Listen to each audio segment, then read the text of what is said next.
Olá a todos, bem-vindos a mais uma conversa do podcast Ataque-se e Horror. Quero agradecer por estarem a acompanhar este projeto. Não se esqueçam de partilhar e deixar os vossos comentários e sugestões na página Desafios da Minha Vida ou até por mail.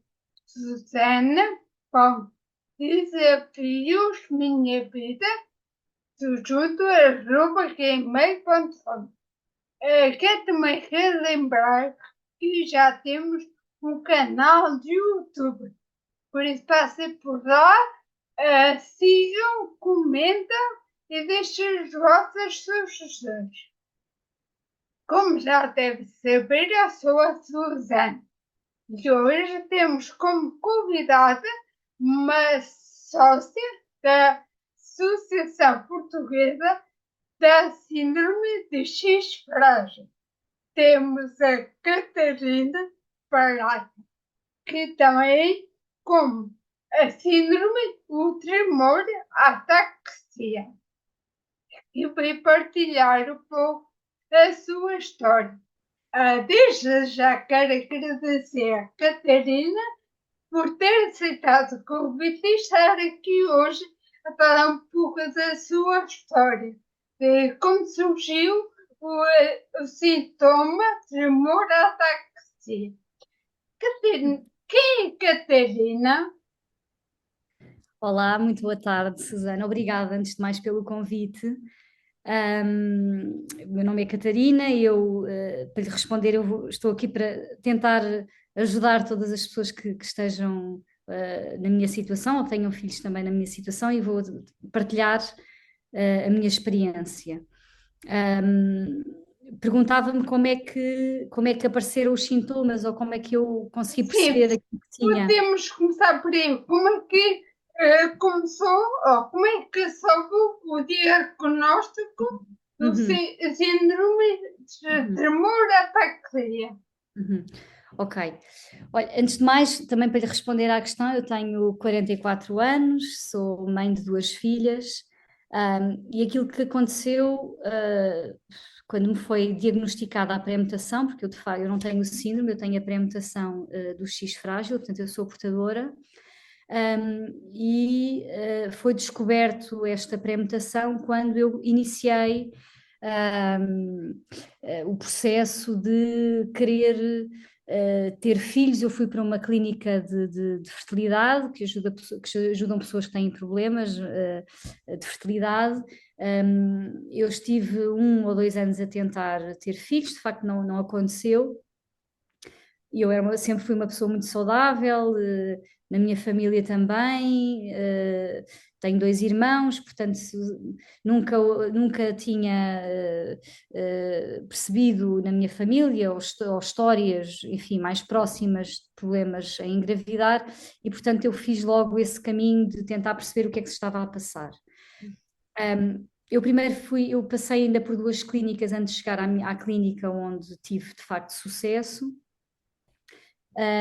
E ainda bem que fui lá, porque esta clínica que me acompanhou e foi onde eu pude ter as minhas duas filhas, foi uma clínica que fez um conjunto, uma bateria de testes muito ampla. Portanto, eles foram ver tudo aquilo que poderia estar por trás desta infertilidade. Um dos testes que fiz foi precisamente o do X frágil, e portanto e perceberam que eu era portadora, tinha a pré-mutação do X frágil. Está documentado cientificamente que a pré-mutação não é, ou seja, quem tem a pré-mutação não quer dizer necessariamente que seja infértil ou que tenha dificuldades, mas há uma percentagem significativa das mulheres que são portadoras que têm de facto dificuldades. E eu tinha já uma reserva ovárica diminuída para a minha idade, portanto, e pronto, e perceberam que estaria relacionado com a pré-mutação. Iniciei os tratamentos e aí começou, por volta dos 34 anos, começou essa, essa descoberta do que é que significa ser portador e de quais são as suas implicações. Portanto, uma E delas. como é que foi saber que era portadora do síndrome X frágil? Eles fizeram testes genéticos, e através de um teste específico para o X frágil, eu agora não me recordo se tenho 80 repetições no gene, num dos alelos. Eu agora não consigo, porque não tenho aqui os meus dados, Sim, portanto, tentamos esquecer aquilo que, enfim. Mas eu tenho cerca de 80 repetições. Quem tem o síndrome completo, eu não quero agora aqui induzir em erro, mas eu não sei se são eu creio que são acima das 200 repetições. Portanto, há aqui uma zona cinzenta, que não sei se é acima dos 40, das 40 ou das 50 repetições, em que estas pessoas são consideradas como portadoras, portanto, em que estão ali numa zona cinzenta, em que não têm o síndrome, não têm, portanto, a expressão total da doença, mas têm aqui algumas, podem sofrer de algumas consequências de terem esta pré-mutação. E, portanto, foi com esse teste genético específico que descobriram que eu tinha a pré-mutação. e eles conseguiram explicar facilmente o que era isso? Ou foi assim um filme? Foi, não, portanto, no âmbito da fertilidade, eu tive a ser acompanhada por um geneticista e, portanto, aquilo que ele me explicou foi esta correspondência com a infertilidade ou com a dificuldade em engravidar, precisamente porque poderia, ao limite, aqui resultar numa menopausa precoce. Não. E, portanto, daí que as pessoas, quando é importante, não é, saberem o historial e fazerem logo este diagnóstico, porque muitas vezes estão a tentar e há um problema genético por trás que as impossibilita de ter filhos. E daí também seria importante esta avaliação um bocadinho mais abrangente, não é? Eu diria assim. Mas foi assim que de facto foi descoberto. O que eles, portanto, os médicos, eu acho que os médicos são especialistas e só a minha dificuldade e aquilo que tem sido o meu trajeto nos vários sintomas que eu tenho vindo a deparar-me ao longo da minha vida, é que eu vou consultar um geneticista que está especialista, que é especialista nestas questões da fertilidade, e de facto aquilo que ele me diz é de que forma é que esta doença, ou que esta, sim, que esta doença está Sim, ligada à fertilidade, e portanto não me consegue falar de mais ah, nada. Portanto, sim. aquilo que ele me diz é de que forma é que na altura o que me disseram foi de que forma é que esta doença estaria associada à fertilidade. Depois, como é uma doença que não tem, a não ser o síndrome em si, mas a pré-mutação está associada a outras doenças que são doenças que outras pessoas podem ter sem terem Pois, necessariamente a pré-mutação. Por isso é que eu acho que a comunidade científica também não está tão preocupada em estudar a relação entre a pré-mutação e as outras e as suas consequências, porque as suas consequências são doenças que são comuns na população, são comuns à população que também que não é portadora. E, pois, portanto, é difícil, isto é muito complexo, é multifatorial, porque depois ou seja, eu sem ser pré-mutador, eu posso sofrer um dia mais tarde de ataxia e doenças neurodegenerativas e não tenho que ser necessariamente portadora. Portanto, há de facto uma percentagem.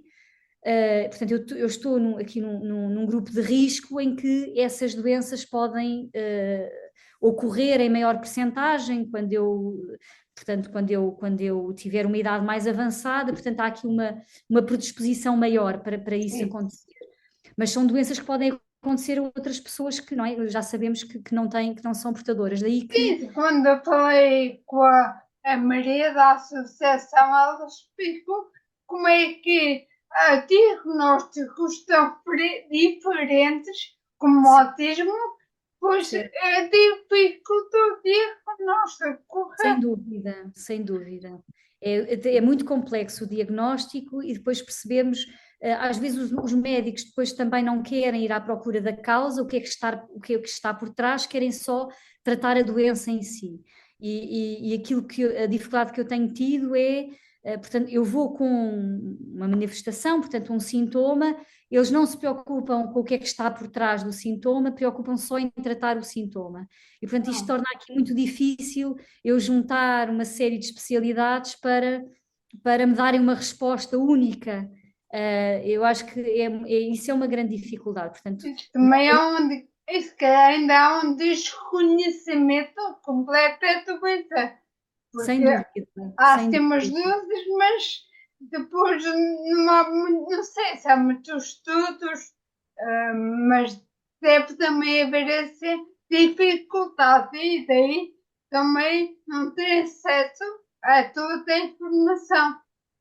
Sem dúvida, Susana, sem dúvida. Isso é de facto uma dificuldade que eu tenho sentido. Às vezes, eu tive agora só para lhe explicar, eu não estou diagnosticada com ataxia, eu fui diagnosticada com vestibulopatia bilateral, que é um problema, ou uma incapacidade vestibular, que aquilo que se manifesta sobretudo não é uma vertigem, mas é um desequilíbrio completo. Eu tenho muita dificuldade em andar, sobretudo em andar com uma postura correta. Eu tenho dificuldade também, por exemplo, eu antes conseguia entrar no mar e nadar e mergulhar, eu neste momento já não consigo fazer isso. Pois o movimento do mar em si já. O movimento do mar já me destabiliza completamente. Eu percebo. Por exemplo, eu no escuro eu também não consigo estar sem. Portanto, eu neste momento os únicos instrumentos que eu tenho ao meu dispor para me poder movimentar e para poder ter equilíbrio é a visão e é a parte motora, não é? Que me deixa de pé. Mas falta-me toda a parte vestibular, que é que comunica com o cérebro para que nós consigamos ter um movimento mais articulado. Isso falta-me. Mas esse sintoma é constante ou há certos períodos de tempo? Uhum. Esse sintoma é constante, é crónico e não tem tratamento.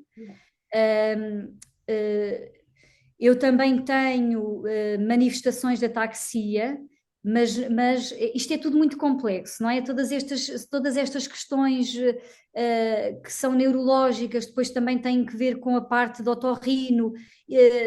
Isto mistura aqui várias especialidades e o diagnóstico não é consensual.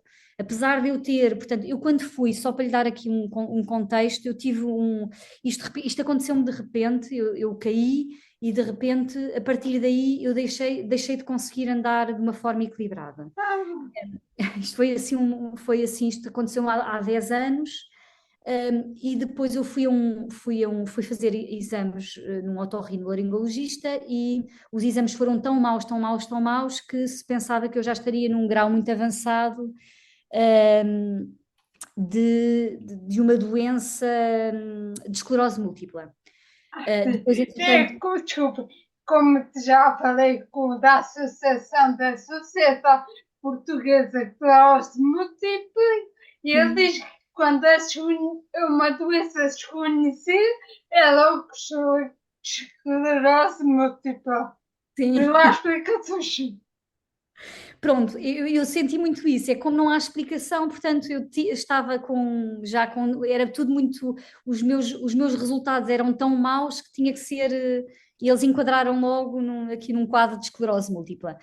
Depois eu continuei a fazer outros exames, eu também fiz ressonâncias magnéticas, fiz taques, enfim, depois descobriram outras coisas que também não estão muito relacionadas, mas chegou-se, depois fui ter também uma área de especialidade num hospital em que aí veio o diagnóstico de vestibulopatia bilateral e ele teve também a estudar, porque eu disse-lhe que era portadora do X frágil, e ele disse que estava relacionado, mas quer dizer, eu percebi que não havia ali muito conhecimento nem muita fundamentação. E que também ele disse: olha, Catarina, não vale a pena nós estarmos aqui à procura destas correlações e das causas, porque na verdade o que importa agora é focarmos naquilo que é o seu problema neste momento. E, e pronto, fiz fisioterapia, a fisioterapia tem tido poucos resultados. Basicamente aquilo que eu deveria fazer e que se alguém estiver na minha situação que aconselho vivamente é ter uma vida mais calma. Eu sei que hoje, nos dias de hoje, é muito É isso. difícil, mas a Eu te ia agitação perguntar como é que se tem uma vida mais calma hoje em dia? é verdade. Como é que se tem hoje em dia, como é que se diminui aqui os níveis de stress, por tudo isso afeta muitíssimo. Pois o sistema nervoso, é, Exatamente. Todas estas questões que afetam o sistema nervoso e que afeta e toda esta componente mais neurológica, realmente uma vida pouco saudável, com pouco descanso, com um sono muito também pouco regular isto tudo afeta muito a qualidade de vida das pessoas que têm. Depois fala-se muito também da associação da correlação com quadros depressivos e com sim. estados de humor também mais. Claro que quer dizer, isto não é só privilégio, entre aspas, de quem tem a pré-mutação, mas são doenças que cientificamente se tem comprovado que tem aqui uma relação forte com a pré-mutação. E, E portanto, também torna-se perceptível se a pessoa não sabe exatamente o que tem, facilmente tem uma síndrome de depressão e a fazer tempo. E sim, também não é só a doença em si, mas é tudo envolver-se, certo. tá? Sim, sim, é um quadro muito complexo. É um quadro muito complexo. Um, o que eu tenho, que não é o caso, porque a minha vida é uma vida muito agitada e que eu sei que não contribui em nada para dou-lhe o exemplo, quando eu estou mais calma, mais tranquila, estes sintomas diminuem muitíssimo. Portanto, eu tenho um controle muito maior sobre aquilo que são os meus movimentos. Quando eu estou muito agitada, esse controle perde-se. E, portanto, a minha Pois vida é e a quando as qualidade de vida. coisas caem mais facilmente das mãos. Sim, sim, sim. Então, e para além destes sintomas, tem mais alguns? Não, felizmente não. Eu tenho a minha filha tem a pré-mutação, a minha irmã também tem a pré-mutação e a minha irmã não tem nada, portanto, completa ausência de sintomas. Uh, Bom. a minha irmã teve um filho que nos rapazes é Ai, mais, um bocadinho mais, mais complicado, portanto, neste momento ainda está muito bem, está com um desenvolvimento normal, não tem o síndrome, mas já tem um número de repetições muito grande portanto, há que ter um risco. cuidado e há um risco, sim. Nos rapazes, então, há um risco maior, sim, é Ah, verdade. então, mas eu pensei, e foi errado, como foi uma fertilização na clínica, que Uhum. tinham escolhido cromossomo bom para os seus filhos. Não fazem essa seleção. Tá bom. Não fazem essa seleção. Eu, quando engravidei, eu fiz fertilização in vitro, e, portanto, tive que retirar os óvulos foram fertilizados, portanto, com os espermatozoides do meu marido, portanto, tudo com o material genético Sim. meu e do meu marido, e o embrião que me foi transferido não teve, portanto, ainda não, a medicina não está assim tão avançada para se Ok. escolher os embriões. Aliás, eles até podem fazer isso, até podem estudar o embrião, contudo, como eu tinha muito poucos embriões, assumimos o risco de fazer a transferência do embrião e de não, porque há o risco de perder o embrião, ou seja, porque é um teste invasivo, tem que se tirar uma amostra do embrião para Ah, se poder estudar geneticamente, e como há o risco de poder inviabilizar aquele embrião, então achamos que vamos é arriscar. bem, pois. E depois, então, como eu já sei que existe esta possibilidade, eu faço então o estudo genético já quando estiver grávida. E foi isso que eu fiz. Fiz uma, fiz uma a amniocentese para estudarem precisamente o X frágil. Então, a sua filha tem quantos anos agora? A Madalena tem 7 anos, ela tem a pré-mutação e pronto, é uma menina saudável, não tem aqui nenhuma manifestação, nenhum sintoma, nenhum, absolutamente nada. Claro E que que não venha a ter, né? não venha a ter, se Deus quiser. Claro que quando for mais crescida, teremos que estar muito atentos a esta questão da fertilidade, porque poderá ter que passar pelo mesmo. E, portanto, é bom que seja que sejamos aqui previdentes e logo numa idade fértil em que a Madalena, ali por volta dos 20 anos, provavelmente vamos ter que ver como é que está a sua reserva ovárica. Assim. E para estudar. Então, mas no bocado me disse, eu posso estar enganado, tem irmãos masculino, não é? Eu tenho 2 irmãos, a minha irmã tem a pré-mutação, o meu irmão não fez a análise genética, não fez o estudo ainda. Tem sido saudável e pronto, não fez o estudo, mas ele acredito que ele fará o estudo antes de agora de ser pai, não é? Ele ainda não é pai, portanto, Ainda não, não sim. é, ainda não é, ele é o mais novo de nós os três e, portanto, ele acredito que fará agora o teste quando estiverem a pensar ser pais. Pois, para precaver-se. Exatamente, exatamente, sim, exatamente. Estava aqui, então, as terapias que tem feito, eu fiz a terapia ocupacional, como é que. Sim, olha, eu confesso que eu tenho sido uma má aluna, tenho sido aqui uma má paciente, porque eu nem sempre vou às consultas de reabilitação vestibular, nem sempre, porque nós queremos, nós aqui, e este não é de facto aqui não sou um bom exemplo nisso, porque acho que há resultados muito positivos se mantiver uma rotina muito constante, tem resultados muito positivos.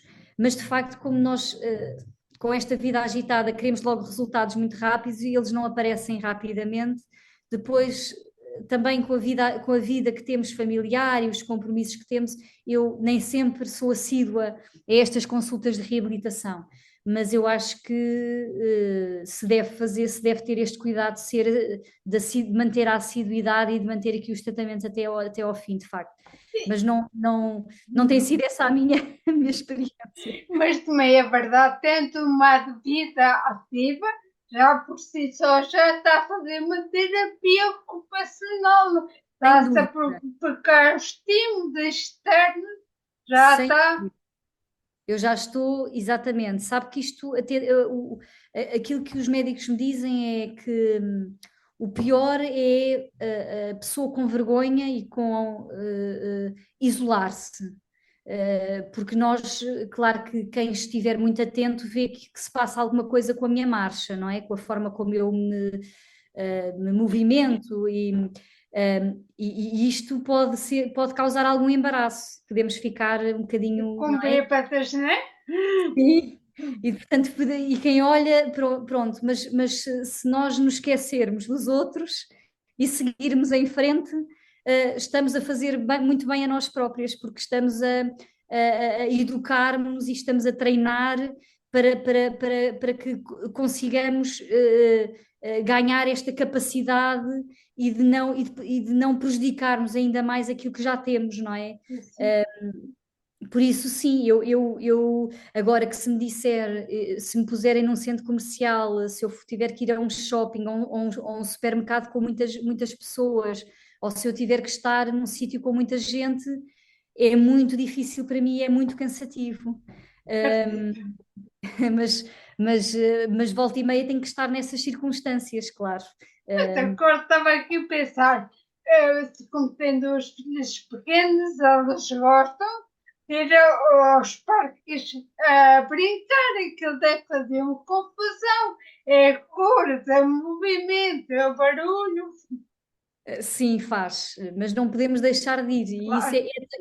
isso é também é um bom exemplo, é uma boa prática, é uma boa prática. Às vezes há coisas muito simples, que nós facilmente dizemos, ai, não me apetece, estou aqui muito bem sentada, não me vou pôr nessas É o situações. caminho mais fácil, é esse. É o caminho mais fácil, é ficarmos em casa, sentadas a ver televisão, é o caminho mais fácil, de facto. Isoladas, sem nos relacionarmos, é o caminho mais fácil, sim. Eu vejo que a Catarina também é muito ativa. Como é que é a relação com o meio que envolve as pessoas? Não sei se trabalha. Sim, eu trabalho numa empresa, para já é difícil chegar até à empresa, ou seja, a condução também, sobretudo guiar à noite é muito difícil. Com as luzes, sim. As luzes, é muito difícil, as luzes têm um efeito muito, que complicam muito, é um obstáculo muito grande. Portanto, há que manter muita calma. Eu estou, o meu médico diz que eu estou desaconselhada a guiar à noite, mas eu ainda vou fazer, ainda não cumpro essa indicação, mas enquanto eu sentir que consigo e que me consigo concentrar, eu vou esforçando, vou fazendo esse treino. Mas de facto é muito difícil. E no trabalho, com as pessoas, às vezes, quando eu tenho muito stress e quando estou muito mais nervosa, tudo atrapalha, não é? Porque tenho que Sim. me levantar e depois vou aos encontrões contra as coisas um, e depois há o embaraço das pessoas poderem estar a olhar para mim pronto, todo é tudo complicado, mas tento não olhar para ninguém, tento olhar para o Está-se objeto. a abstrair e fazer a sua vida. Isso é ótimo. Exatamente, exatamente. É isso mesmo. Isso é fantástico. Ah, sim, mas então ser à noite é impensável. Sair à noite é muito difícil. Normalmente, quando saio à noite, imagina, quando vou com o meu marido, eu tento apoiar-me nele. Portanto, vamos É de braço dado. bengala humana, né? Eu já pensei, eu qualquer dia tenho que arranjar um andarilho ou uma bengala para me poder. Mas pronto, mas enquanto não. Eu acho que ainda consigo fazer assim, ter estas alternativas. Então, quando vou com amigas, também tento apoiar-me nas amigas, quando é à noite, mesmo que elas não saibam, nem toda a gente sabe aquilo que eu tenho, É. portanto, Ah, eu não. Se as pessoas, às vezes, quando de facto, por exemplo, acontece à noite eu ter que me apoiar mesmo e porque não consigo passar na passadeira, eu aí digo: olha, eu tenho um problema de locomoção vestibular, tenho aqui algumas dificuldades, se me puderes ajudar. E eu então, mas se não me perguntarem ou se não for mesmo necessário, eu não, pois quer dizer, nem toda a gente precisa saber a nossa vida. exatamente, Eu, exatamente, e portanto eu só digo, olha, deixa-me só apoiar que eu sou um bocadinho distraída, faço assim, e então apoio-me e lá vou eu. Mas normalmente com o meu marido ele já sabe e dá-me sempre a mão e dá-me sempre o braço e portanto eu vou sempre apoiada. isso é, pronto. Eu também tenho uma bengala humana, que é mais ou menos bom. Também, quando é distâncias maiores, também seguro sempre ele. E para atravessar a rua, preciso sempre. Porque Claro, que eu estar a ver se em casa, de um lado, vir o outro e para tentar fazer confusão. é uma confusão, é verdade. Andar na calçada portuguesa. É horrível, é um desafio muito grande. Nunca sabemos o nível a ser que temporadas não tem certos. Exatamente, exatamente. Olha, e sabe, outra coisa que eu também tenho muita dificuldade e também peço sempre ajuda, e às vezes é difícil ajudarem, quando estou numa estrada, uma via rápida e o passeio é muito estreitinho, eu tenho que ir sempre apoiada na parede, porque com os carros a passar e com a zona para os peões ser tão estreitinha, é muito difícil, é também muito difícil. Sim, Muito percebo que também há algumas caminhadas que eu faço quando não há passeios na rua e depois passa um bocadinho, os carros, eu tenho que parar, fechar os olhos, quando passar eu continuo, porque já está. exatamente, senão parece que vamos mesmo cair para um sítio ou para um lado. Fica, fica com mais relax. Exatamente, exatamente. Então, quando passa o caminhão e apita, também. É mais então o efeito sonoro, com tudo misturado, as luzes, tudo é tudo uma confusão. Mas é, o meu irmão, por acaso, gosta mesmo de levar para a feira, por exemplo, a feira de Maia em Leiria. Tinha que Sim, correr, tem lá pessoas a gritar, e muitas pessoas. Ela adora levar-me para lá. Eu quase que morro sim, com sim. aquele barulho, as cores. É muita agitação, é engraçado quando eu saio desses ambientes assim com muito estímulo, é um cansaço, é um É, esforço muito grande, é um esforço muito grande. E depois começa a ficar, o meu marido e as minhas filhas já sabem, quando a mãe fica assim, começa a ficar mal disposta. E eu começo a ficar mesmo até irritada, não é? sim. A minha começa a ficar muito agitada e depois Agoniado, é assim, é uma muito coisa. irritada, muito. Já tudo me irrita à minha volta.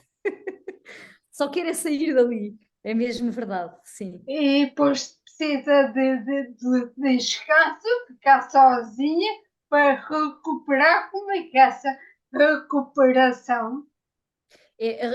O sono é muito importante. A maior dificuldade que eu tenho sentido é com crianças pequeninas, os pais não dormem tão bem, porque as crianças acordam à meia da noite, o sono é interrompido isto tem sido um desafio muito grande, ou seja, pessoas que tenham estes problemas, hum, esta fase, este período em que as crianças são pequeninas, não é? Desde o recém-nascido até talvez até aos 4 anos de idade, é um período muito difícil, muito desafiante.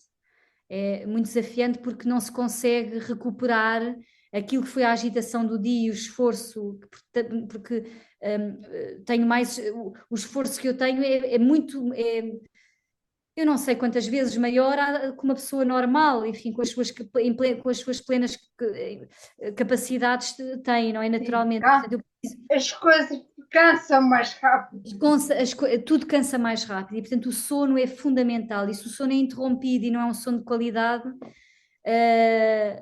nunca estamos a 100%. Portanto, aí é um problema que tem sido um desafio muito grande. Tem sido um desafio muito grande agora, É, bem de pois, facto. e com duas filhas, teu de uma, meteu só noutra, peço desculpa a expressão, Sim, sim, mas sim, sim, sim, sim, foi foi, logo assim um desafio enorme. foi um desafio enorme, foi. E tem sido ainda, porque a minha filha mais velha tem 7 anos, portanto, que já dorme bem, já passou essa fase, mas a minha filha mais nova tem 3. Portanto, eu ainda estou no processo portanto, eu saí da Madalena, de todas as fases da Madalena, dos terrores noturnos, de acordar à meia da noite e tal, agora para a Isabelinha que está também a passar toda a mesma fase e que teve, não é? Desde pequenina, como foi uma criança muito difícil, isso foi tudo muito desafiante, porque eu acabava por nunca estar descansada e, portanto, isto o que é que impacto em termos de vida e até vida familiar, é que estou sempre irritada porque não descanso, caio, portanto aqui o perigo de quedas é muito maior, estou sempre aos encontrões, bato em tudo, deixo cair coisas, deixo cair tudo das mãos, ou é copos, ou é... Portanto, aqui os acidentes em casa aumentam e a E uma irritabilidade aumenta. maneira também de renovar a cozinha, os pratos, os copos. Também pode ser esse o lado positivo. O lado positivo também é esse. Mas eu para partir canecas e copos é quase todos os dias. Porque as coisas têm que ser feitas com muita calma e não É. multitasking que as mulheres estão muito habituadas a fazer, não é? As mulheres somos multitasking. Os homens não, os homens são mais inteligentes, os homens fazem as coisas, uma Só, coisa de cada vez. só aquilo é só aquilo. É só aquilo, nós não, nós queremos estar em tudo, mas eu acho que é um bom exercício para nos focarmos numa coisa só. É um bom exercício para começarmos a fazer como os homens fazem. Catarina, conhece outras pessoas com a mesma situação? Não Ou, conheço, não e, conheço. Só que eu, a minha irmã, que tem a pré-mutação, como não tem os mesmos sintomas, eu não conheço ninguém que tenha os mesmos sintomas, ou pelo menos tão novas, ou da minha idade, já com esta questão do desequilíbrio e da movimentação pronto, dos movimentos, não conheço ninguém, não. e porque acredito que aceitar também não é fácil aceitar estes pacotes de tanta coisa. Sabe que aquilo que me disseram, e eu concordo, é como aqui os primeiros sintomas, eu era nova, não é? Relativamente nova e, portanto, ágil. Eu sou uma pessoa de uma estatura média, magrinha, e, portanto, sou ágil. E isto ajuda. Se isto me tivesse acontecido numa idade mais avançada, de repente eu tivesse tido uma queda e tudo mudasse na minha vida, não é? A forma como eu faço as coisas, como eu me movimento. Se tivesse acontecido quando eu, daqui talvez a uns 10 ou 15 anos, aí eu acho que seria muitíssimo difícil. Como eu ainda tenho agilidade física e sou uma pessoa saudável, enfim, considero-me uma pessoa saudável apesar de tudo, alimento-me bem, tenho agilidade, consigo fazer ainda muita coisa. Eu acho que isso também ajuda a manter o ânimo positivo e a adaptar-me a esta nova realidade. Claro que às vezes fico muito triste quando, olha, agora na altura das férias, na praia, fico muito triste, não é? Porque não poder ir ao mar e estar à vontade na água. Fico triste de não poder.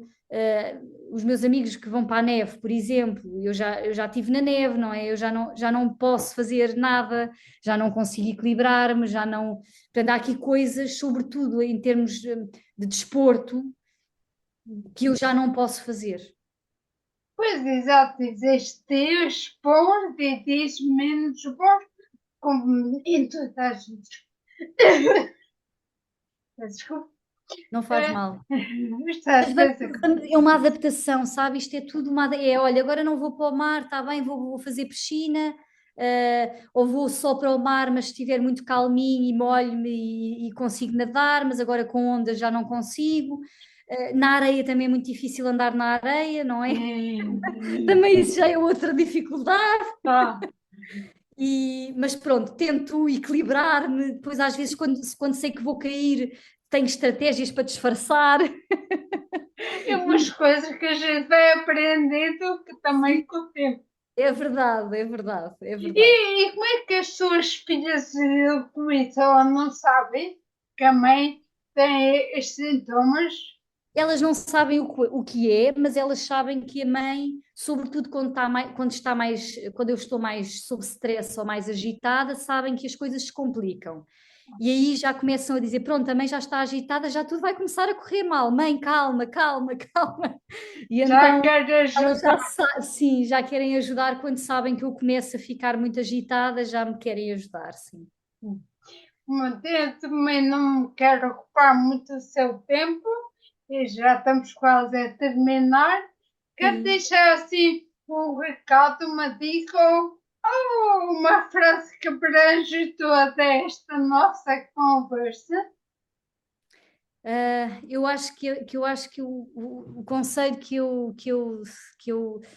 deixo é nós temos que procurar sempre estarmos bem e seja qual for, seja o que for aquilo que for que nos faz feliz, que nos deixa estar num sítio que seja bom para nós, é esse o lugar que devemos procurar e estar e diminuir o stress, uh, nós continuarmos a manter relações saudáveis com as pessoas que nos são próximas e com quem nós gostamos de estar, isso é muito importante. Portanto, aqui a vida, uma vida saudável, e saudável é uma vida social saudável, não nos isolarmos, não deixarmos de estar com as pessoas, A questão de não parar.